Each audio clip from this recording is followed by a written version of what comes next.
Dolphin footwears, बदलते चलने का अंदाज, सर्वकोण रखे सब कंट्रोल में।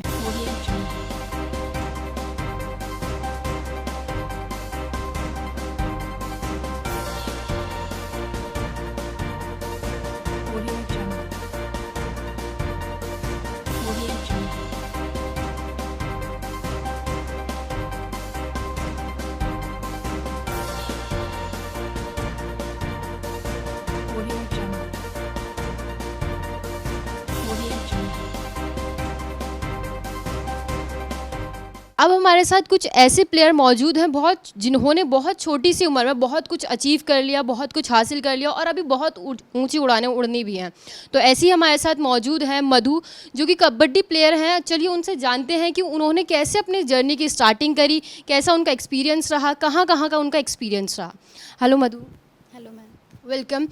सबसे पहले आप मुझे ये बताइए कि आपने इतनी छोटी सी उम्र में इतना सब कुछ हासिल कर लिया है, तो कैसा आपका एक्सपीरियंस रहा, कहाँ से आपने स्टार्टिंग करी। तो अभी तो वैसे आपकी स्टडीज़ चल ही रही होंगी। हाँ, स्टडी मेरी चल रही है।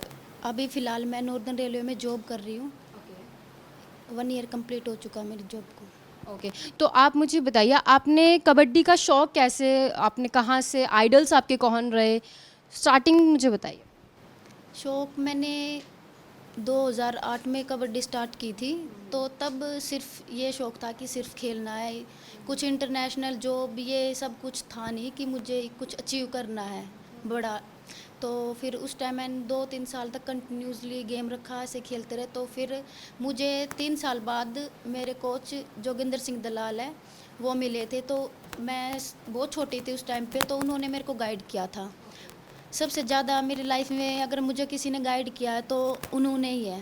या तो माँ बाप गाइड करते हैं और फिर मम्मी पापा के बाद मेरे सबसे बड़े गाइड करने वाले वही हैं। हाँ जी।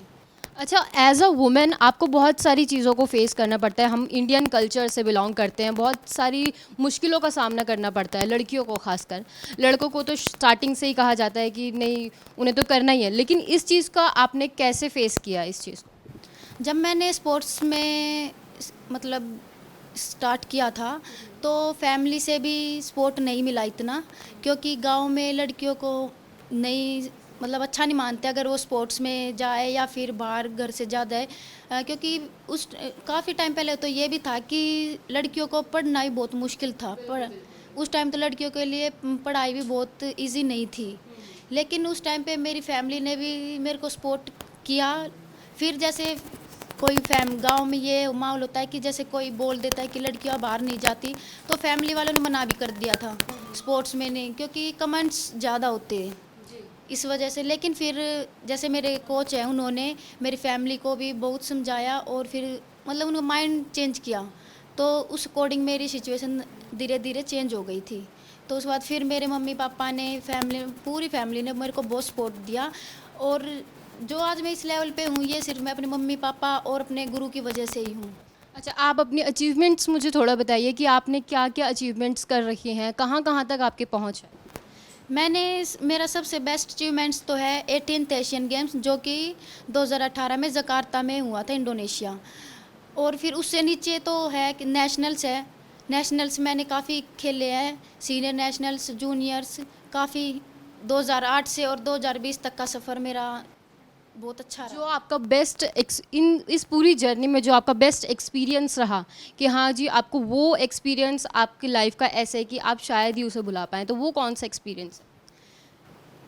सबसे बड़ा एक्सपीरियंस तो मेरा यही था कि जैसे मैंने इंडिया कैंप के लिए क्वालिफाई करना था, तो उससे पहले नेशनल होता है हमारा। तो उस नेशनल के लिए स्टेट खेलना पड़ता है, स्टेट से नेशनल में जाते हैं, फिर नेशनल से हम इंडिया कैंप में जाते हैं। तो स्टेट में जैसे मैं नेशनल में अचीव किया, तो नेशनल में अच्छी परफॉर्मेंस देना मैंने सोचा था कि अगर मैं अच्छी परफॉर्मेंस करूँगी तो मेरा इंटरनेशनल के लिए लिस्ट में नाम आएगा। तो तब मैंने उस टाइम पे मैंने अच्छा परफॉर्मेंस किया। और फिर तो मेरा तब जब इंडिया कैंप में नाम आया था तो मुझे बहुत खुशी हुई थी। फिर जैसे 40 बच्चों में से निकल के 12 प्लेयर्स में जाना बहुत मुश्किल टाइम होता है वो। अच्छा, मोटिवेट कम करने वाले इस लाइन में तो बहुत कम होते हैं। जब आप सक्सेस की तरफ पहुंचते हैं तो तब आपको बहुत लोग सपोर्ट भी करते हैं, लेकिन जब ये स्टार्टिंग होती है डिमोटिवेट करने वाले लोग ज़्यादा होते हैं। तो आपका वो एक्सपीरियंस कैसे रहा? कैसे आपने अपने आप को संभाला या अपने आप को मोटिवेट आपने कैसे किया? डिमोटिवेट मुझे बहुत ज़्यादा लोगों ने किया, लेकिन मैं उस चीज़ से डिमोटिवेट हुई नहीं, क्योंकि मेरे साथ मेरे कोच थे और उनसे ज़्यादा मोटिवेट करने वाला मेरी लाइफ में कोई भी नहीं था, और ना मैं किसी को मानती कि उनसे ज़्यादा कोई मोटिवेट मुझे कर सकता था उस टाइम पे। Okay, thank you so much. आपसे बात करके बहुत अच्छा लगा और मैं आपको शुभकामनाएं देती हूँ कि आप ऐसी अपनी ज़िंदगी में कामयाबी की ओर बढ़ते रहें। Thank you. तो ये थे हमारे साथ बहुत से स्पोर्ट्स पर्सन जो कि आज हमारे स्पोर्ट्स कॉन्क्लेव 2020 में मौजूद थे, और हमारे यहाँ के चीफ गेस्ट भी थे बहुत ही, जिनसे आपसे हमें बात करवाई। और देखते रहिए ऐसी अपडेट्स के लिए फेस न्यूज़।